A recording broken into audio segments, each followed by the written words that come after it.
So here's the problem. Years ago, life insurance professionals would receive in-depth sales training, not only showing different life insurance products and how they work, but the advanced planning concepts that bring in the 5, 6, and 7-figure commission checks. Fast forward to today, and those types of training programs are almost non-existent. To solve the problem of inefficient marketing efforts and advisors stumbling around trying to understand how to do business in the advanced markets, Trained Advisor leads the way in showing top-level producers how to acquire, identify, present, and close advanced life insurance cases. Welcome to the weekly 10-minute concept training with Trained Advisor. In this session, I want to talk to you a little bit more about the business prenup. And as if we look at it, we can call it the business prenup, and I like that. Or you can, say, hey, buy-sell agreement. Here's why I like the business prenup from a marketing standpoint. When we start talking to our clients, I think there again, I've talked about this before, we need to make sure we're talking in language that our clients can understand, especially clients, prospects, doesn't matter. But when we come in and ask a business owner, hey, do you have a buy-sell agreement? Sure. Well, can you show it to me? No, I don't know where it's at. Or it's in my, corporate documents. The problem we have is we've got to be clear with our clients what we are after. And especially as we're starting into the marketing phase of this, is we have to make sure that our clients understand what we're asking them for so we can help them. The other thing I think we've got to keep in mind here is what are the goals and what's the opportunity. Now in this area, and I think this is a great area for a lot of advisors to focus in, because all business owners need a transition plan. We're not going to live forever. I think some of us, think we might or hope we will, but at the end of the day, we know that business is going to transition. So I think as we get into working with our clients and looking at it, we've got to look at where are they at. Are they here at the startup phase? Or have they hit the peak of the business? Or are we somewhere at the end of the business? We need to know from a client standpoint, as we're getting into that business owner's mind, where on this spectrum they're going to be.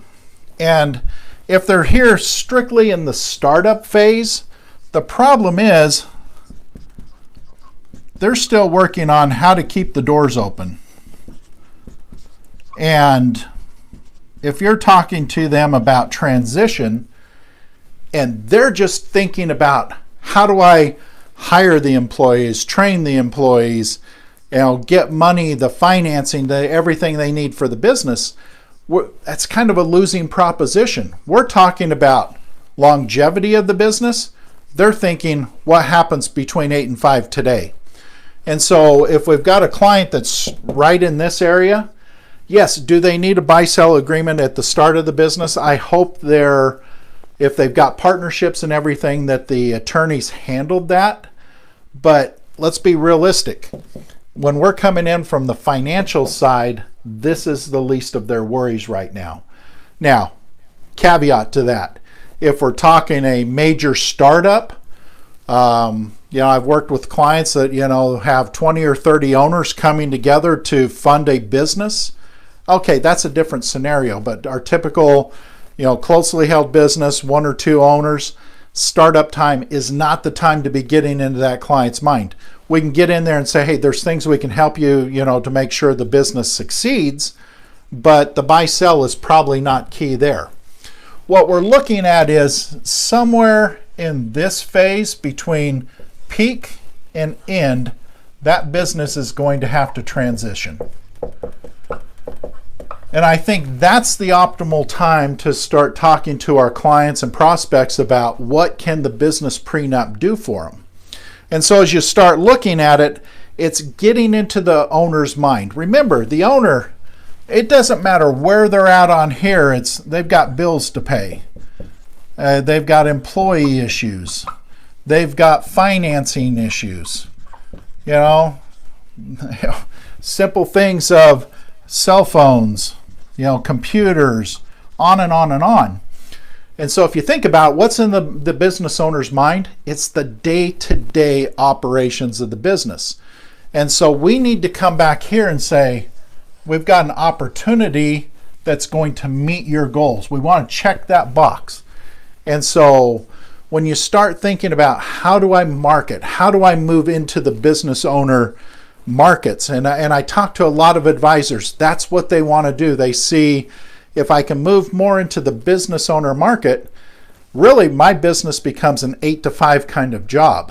Whereas if I'm in the mom and pop insurance business, I may be, spending my nights around the kitchen table. None of them are bad. It's just know your market, but also work to get into that market. Again, as we start talking to these, it's an interesting statistic. 96% of the business owners, we've got some surveys that we've referenced in some other places, 96% of the business owners say they should have a transition plan. But less than 90% of them actually have a written business plan. We want this transition plan, we want it written, and we're going to talk about funding. How do we make sure that what we have written is actually going to happen? We've got to talk to them about all that, whether it's life insurance, whatever else, and we'll talk about it in another module here. But that transition plan, we've got to bring that to the forefront of the client's brain and make that a goal that can be achieved now. We know we've got the tools to do it. Now it's up to us to target those clients, help them understand the need, and then we can move forward with it.